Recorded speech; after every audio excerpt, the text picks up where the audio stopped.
What's up, guys? How we doing? Some big news on a Friday. Thomas, this is crazy. This is crazy. We got to break this This is down. big. Bryce Huff being traded to the San Francisco 49ers. And while I get it on the screen, you can share kind of the initial details so that people can know the official news and everything there. Well, first off, how about a Friday dump here? I mean, this is absolutely crazy that Philadelphia not only found a trade partner for Bryce Huff. We've been talking for days, maybe even weeks, that the hardest part of the whole Bryce Huff situation was finding somebody to take him. He was an absolute no-show last year, a total bust. Philadelphia blew $51 million and lit it on fire trying to go ahead and sign him. And now not only did they find a trade partner, but Philadelphia, you probably have the details on the screen right now, was able to restructure his deal. So they only pay him about $9 million of the $17 this year, meaning the rest of his contract is going to go to the San Francisco 49ers. They will owe him $7+ this season and pay him the next 2 seasons as well. Howie Roseman just created, Josh, $15 million in free cap space this year, right now in 2025, giving Philadelphia over $45 million right now, according to my calculations, in cap space.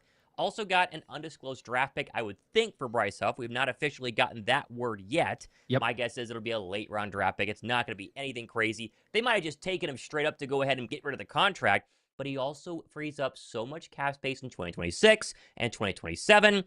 I'm shocked that this worked, but the thing is, though, Josh, Howie Roseman found the one person in the entire NFL, in Robert Saleh, who was the Jets head coach for Bryce Huff, the DC with the 49ers, who still believes in Bryce Huff and was able to move him to San Francisco. This is a massive trade. This is crazy that they actually pulled this one off. This is Howie Roseman to a T. Howie season strikes again. At 100%, 1,000%. And I was talking about this, made a video I think a week ago, and said the Eagles might have an insane idea up their sleeve. And it was with Robert Saleh, to the fact that you're saying is maybe the one guy, the biggest supporter of Bryce Huff and still believing in him, because he even said it before or even said it after the fact that he lost Bryce Huff. Like, hey, he's the closer. Like they said, how would you describe Bryce Huff? He's the closer. He used Mariano Rivera as a comparison for Bryce Huff. So that doesn't tell you anything about how he felt about Bryce Huff, the opportunity to trade for him there.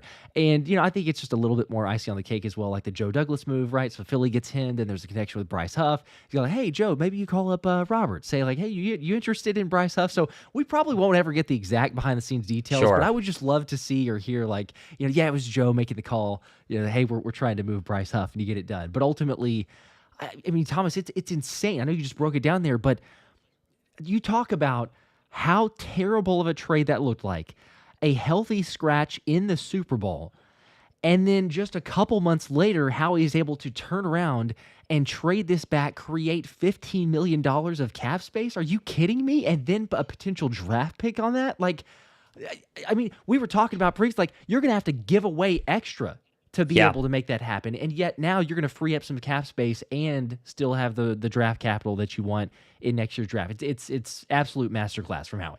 Well, in terms of draft capital, we do have an update here. They're saying mid-round pick. Okay. Mid-round pick is anywhere from a third to about a fifth, I would say. Could be a sixth, but sixth and seventh to me are late-round draft picks. So I'm kind of see if we get an update here. I'm sure we will in the next 30 minutes to an hour. So by the time we're off of this, just check Twitter. We'll have updates on it. I have a show detailing later this afternoon, so be sure to subscribe for that. There you go. But it might be a fifth. It's definitely a mid-round draft pick is what I'm seeing from Jeff McClain. I'm seeing that from PHLY and Zach Berman. So they are getting something in return here, which if you would have told me, Josh, that Philadelphia would get rid of Bryce Huff and save $15 million against the cap this year and not even have to touch his contract the next 2 seasons, I would have given up a 6th-round draft pick to do that. I mean, truly, this is a guy who was going nowhere on the Philadelphia Eagles. And it's crazy that we all thought 4 days ago, I did a show, and it was like, maybe Bryce Huff getting paid all this money. He saw what Nolan Smith and Jalen Hunt did. Maybe he'll be motivated to come back to the Philadelphia Eagles. Maybe he'll just come back and be a dark horse breakout candidate this year.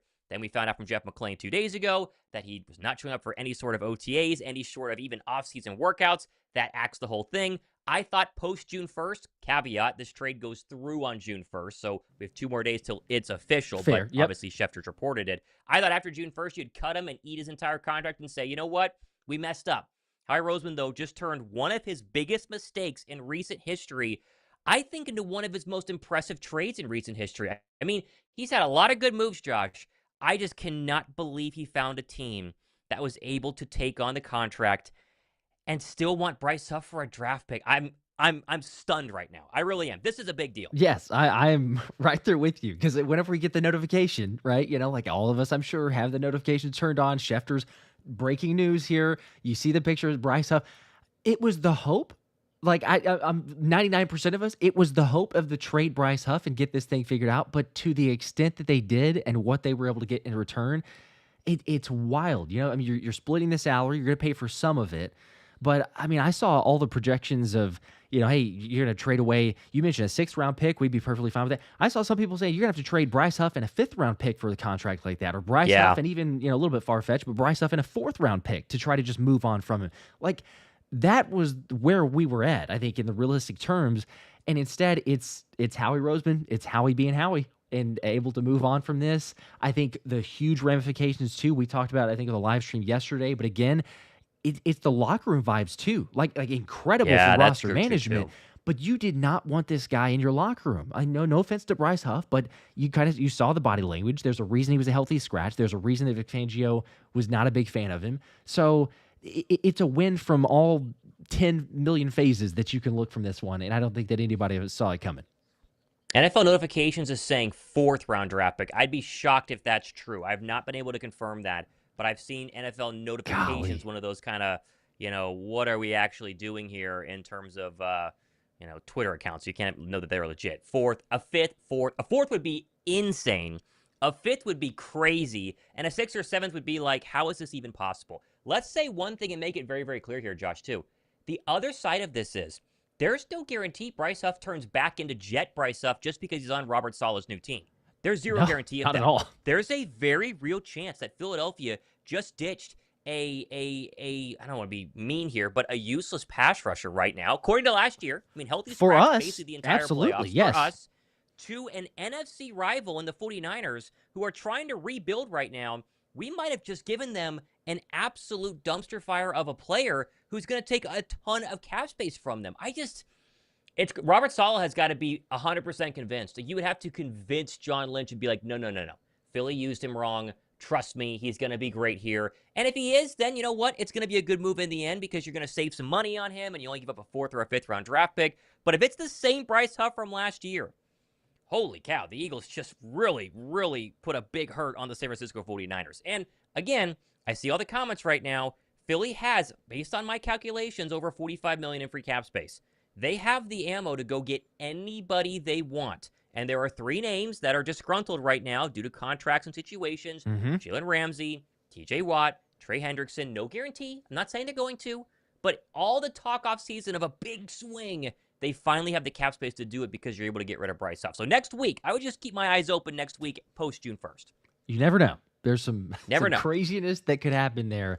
And yes, you're right. The $45 million roughly projected because of Darius Slay and James Bradbury, who long gone by now, but obviously not hit the books until June 1st. So they're post June 1st designations. That'll be about $6 million. BG does need to officially retire, so I think that's like $4.5 million. So it's almost a wash.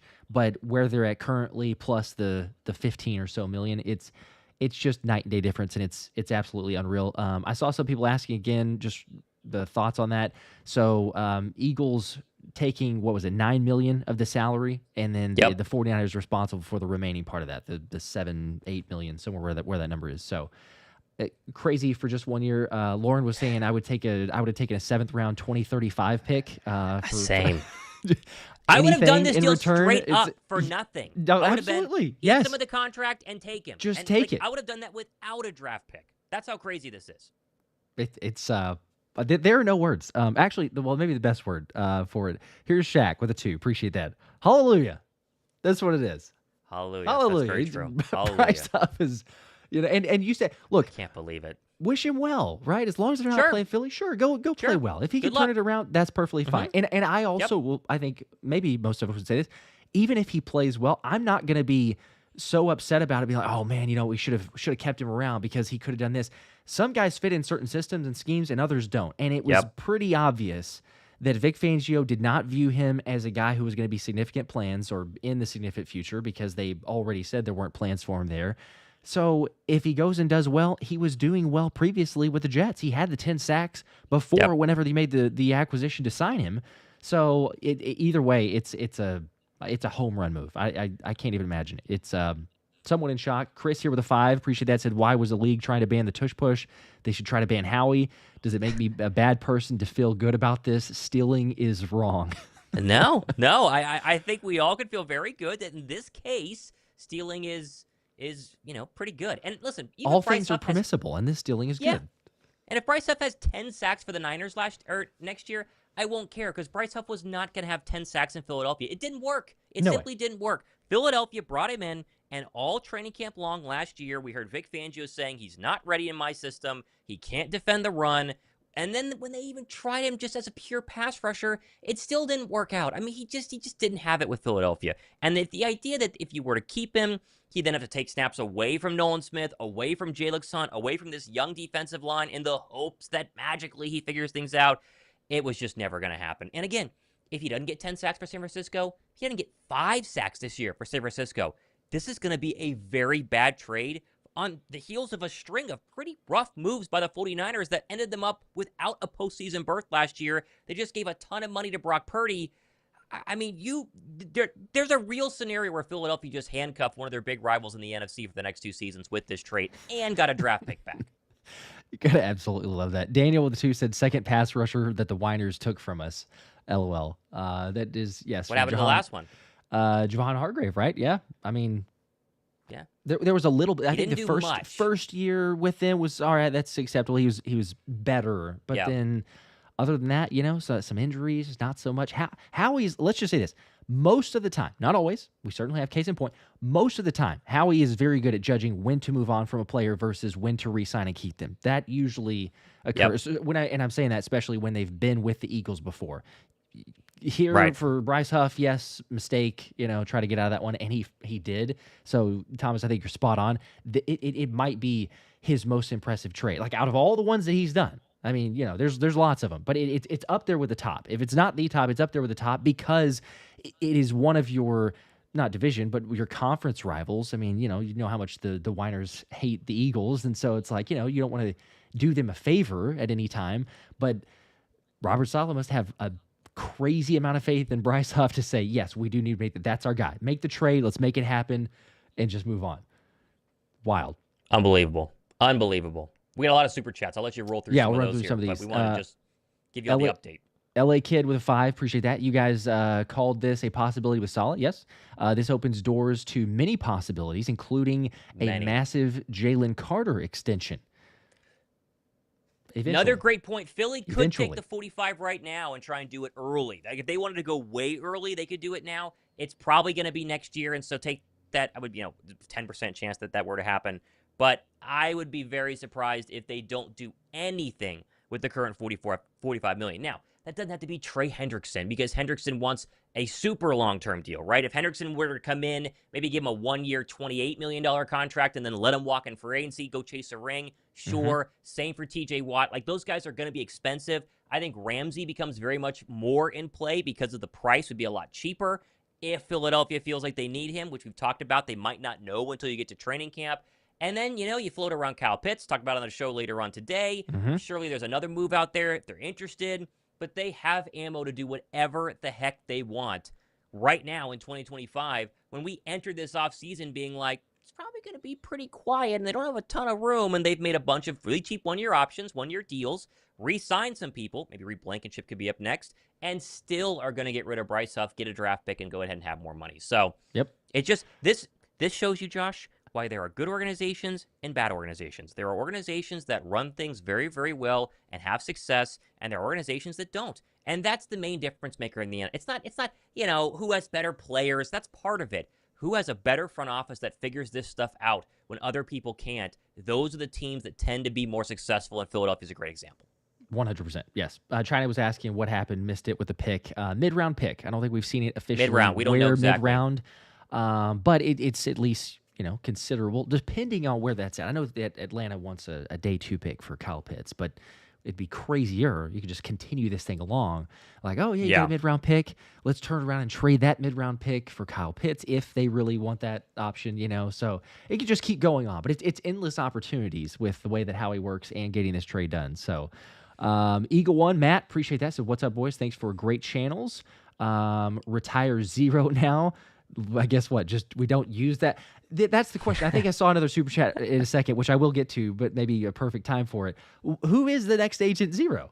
Like that's a good question there, because surely someone could take it over. Drew and I will Makuba, say, Jihad Campbell. okay, either there we one. go. I like those, because for people that are like skeptical, if you're a little bit superstitious, perhaps it's not like Zero has been bad for everyone. I mean, DeAndre Swift made it perfect. It was a great number for him. So we've seen success in that number. We just need to see a little bit different than the most recent wear. Ryan with a 10. I think this needs to be asked. Is Jed York in direct competition with Geriatric Jones for the worst owner in the NFL? Either way, I hope he loves the nice fleece jacket Howie just sent him. Laughing my ass off. Yeah, I mean, you wonder if it's Jed York or if it's actually, John Lynch. And John Lynch and Kyle Shanahan are on a very short leash this year. So, I mean, if Bryce Huff doesn't contribute and they miss the postseason, you could see John Lynch, who was at one time, 4 or 5 years ago, like the GM. He was the it GM in the NFL. Might not be the case anymore. It's fun. It's surely, I mean, it's usually GM making the move anyway, but especially the way the tush push brotherly shove arguments went down, and I think it was Jed York who was kind of, I won't say it verbatim, but had some harsh words for Jeffrey Lurie as he was up there making his speech. So no love lost there. We'll just say that. But when it comes down to it, the writings on the wall, you see how much they value, and especially Robert Saleh, but value Bryce Huff to get the trade done. So we love it. We will absolutely take that. Adam with a 5. Adam, shout out to you. Push on. I wonder if this makes Jeffrey Lurie feel similar to, he's going to make me say this, a teenage boy like the thought of the tush push. Yeah, I think he had that thought this afternoon. That would be my guess. That would be my guess. Yeah. Had to bring that one up. It's kind of like that. It didn't go full on, but I appreciate that. I was wondering where that was going as I was reading it. So I think, that could be a lot of people. Derek with a 5. I think this is a great move. The important question. Okay, see, that was the new Agent Zero. So yeah, Jihad Campbell, Drew Makuba. I like those ideas. I don't think that there you go. I've got any others better than that, quite honestly, because I think it works out for both those guys' game. Green Wingman, great move for both. You won't have to justify keeping a player on the roster, even though you could cut him. Opens the door for one of those guys. Opens the door for one of these guys or one of these UDP to make this squad. Undrafted. Does he mean DFA maybe? Undrafted play? I think it's what he means. Okay. Yeah. I mean, it creates an extra roster spot, which they can fill. They're just in no rush to, right? I mean, they could easily make this move today, becomes official 2 days from now, and then they sit on this open roster spot until you get towards the end of training camp, until they want to make a move for Justin Simmons or a move for Kyle Pitts or, like you said, keep an extra receiver, an extra cornerback, an extra edge rusher, right? There's a couple of edge rushers very much on the bubble, including one of the ones they drafted late in April's draft. So it just gives them flexibility, and I think Howie Roseman loves that word and will do whatever he wants with it. Absolutely. Running through a couple of super chats here as well. Chris with a 2. Is this our most impactful offseason move? Yes. So far, yeah. I think so. I mean, draft picks, obviously one of them can be very impactful. Maybe Azeez Ojulari, Dory Jackson. We saw Dory Jackson start some starter reps at OTAs. Any one of them could be impactful. This one is very impactful just because it gets him out of the locker room and it just saves them so much money, not just this year, but the next 2. So you can argue this is the most impactful, but we won't know until we see some of the other guys they got drafted and signed actually on the football field. Yeah, hindsight's 20/20, but I'm with you. It's we could look back at, and there's tons of different options of people that have already given some solutions or examples of that. But whether it is getting another player, whether it's saving that or the salary cap there and trying to get a deal done with a player down the line, it just gives you so many different outs. I mean, Howie's masterminded it to begin with, but to do this, you can go so many different directions. You could save it. You could utilize it for next season. You could try to get something done. So I would absolutely agree. It's got to be the most impactful and certainly the most, like I say, I guess just advantage among other teams and other groups just because of that amount of salary cap space that you have. Bald Eagle with a 5. You think Joe Douglas was a big reason for the trade? Connection between Saleh and Douglas in New York? I wouldn't doubt it. You said that earlier. So Yeah. I wouldn't doubt so. it. You utilize connections, networking. It works in every single phase of the world. So why not? You're like, hey, Joe, you got the relationship with Robert. You call him up, see what he wants for Bryce, how much he's interested, get this thing done, help be the mediator. So worked out. They got it done. There you go. It's crazy. Again, people just hopping on now. You can watch it back, get the full details, recap. Yep. Thomas is going to have another video dropping here in a bit for more ramifications and what it means. So make sure to check out that. But Eagles trade Bryce Huff to the 49ers, create $15 million in cap space, and getting a mid-round draft pick. We don't have it officially yet. We will as soon as it drops. Make sure to hit the like button on your way out.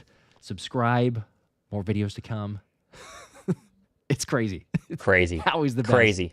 Happy weekend, everybody. Have a great weekend. There we go. We see you guys. Go Birds. Although, hang on. We just got a massive super chat. Let's make sure we get CJ. Oh, did I miss it? I didn't see one. Oh, there we go. Okay, it just hit. All right, I was going to say. Whoo, I almost ended that one. So, CJ, you made it. But at the buzzer. The 50 bomb, I think that's back-to-back days. He's put one too many zeros back-to-back days. CJ, we appreciate you. Seriously, we appreciate it. We're staying on for a little bit longer, so sorry, false alarm. CJ, getting this one. Hey, y'all, great move with the cap space. Now do you think we trade for anyone, and who would you want in a trade? Go Birds, baby. P.S. Coop and Reed are the GOATs of the white boys. I agree with all of that. In terms of trades, I'll just say this. Very mixed signals on Ramsey from the Eagle fan base. There's a lot of people that would love Ramsey, people in the comment section that would hate Ramsey. I do think Ramsey's in play, though, because there is reports that Philadelphia is one of the teams that have called, right? And now you have the money to go ahead and make that move. I would rather wait to make sure Keely Ringo's not the guy before I trade for Ramsey, so I would do it during training camp if they're going to. Ramsey, to me, though, would be the top of the list if I had to guess. Not saying I want him. TJ Watt, Trey Hendrickson. Trey Hendrickson's more likely than Watt, I would say, because Pittsburgh's not one to kind of trade away their superstar players. They'll get a deal done there. Hendrickson and the Bengals are very dug in, and there's a report the other day that Hendrickson could miss games because he wants a new contract that badly, and the Bengals don't want to pay him. So the only way Trey Hendrickson works for me, though, is if it's a 1 year, you bring him over, you give a little extra bonus because he's in the final year of his contract. That's why he's holding out. Make him happy enough to play this year, and then he could walk in free agency. And then you're basically ring chasing, right? In that case, Hendrickson is super good. You get a ton of sacks this year. The Eagle D-line dominates. And then you still don't have to pay extra money for him as he ages. You can put that money to Jalen Carter next offseason. So those would be the most likely. Everyone keeps saying Justin Simmons. I don't see it. I think you draft Drew Makuba. That kills the Justin Simmons dream. We'll see. Again, it would happen more towards training camp instead of the next couple of days. But if I had to bet, I'm not saying that's how I would do it, but if I had to bet, Ramsey 1, then way down the list 2 is Trey Hendrickson. Way, way, way down the list is going to be, TJ Watt. And I'd put Kyle Pitts somewhere between 1 and 2, but still rather unlikely. Yeah, I'm probably about, with Simmons, I'm in agreement that it doesn't feel as likely. That's just a signing as well, so you're like, okay, we could just at any point, basically, because he's made it so obvious that he wants to be in Philly. I don't know. Those others, like I've been iffy, a little skeptical. Jalen Ramsey, I think it's probably the most realistic, as you say, with the options that you list out there. But even that being the case, I just they're very careful as always. But I think especially with this group coming off a Super Bowl, I think it's like, hey, we're making sure 100% that the locker room is what it needs. Like we have the right guys, you know, and it doesn't always mean that it's based on Madden ratings or whatever, right? Because like.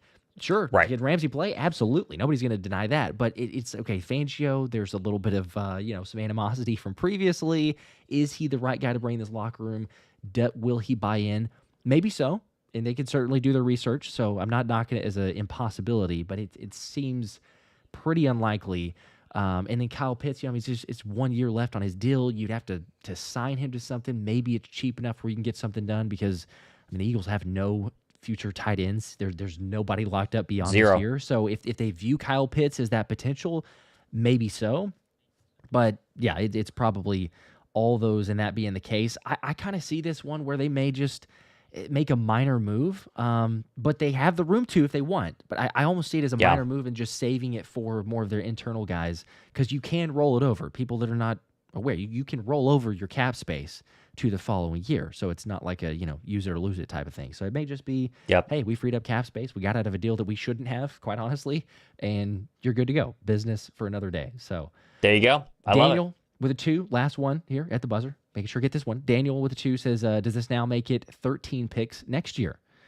I believe it does. I think so. I think it was at 12 projected. Which is nuts. So, nuts. I mean, comp picks, I don't know where that will be at.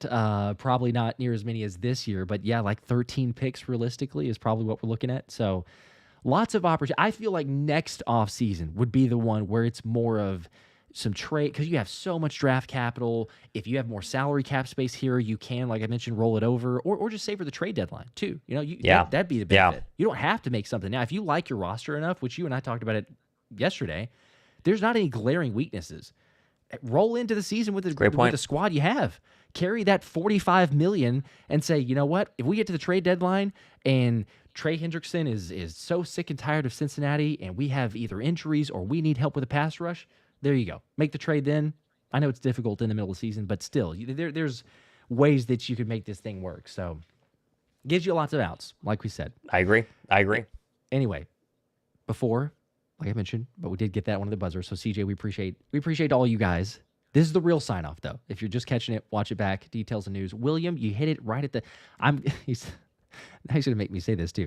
With a 5, I'm gonna have wet dreams when we beat the Bucks. LOL. There you go, William. Hanging out with Jeffrey too long. We do want to beat the Tampa Bay Buccaneers, but yeah, we're with you on the getting the dub in Tampa. So William, you got that one in the buzzer. You made me say it. All right. For real, though, we're off. Appreciate you guys. There you go. Like and subscribe. Go Birds. Go Birds.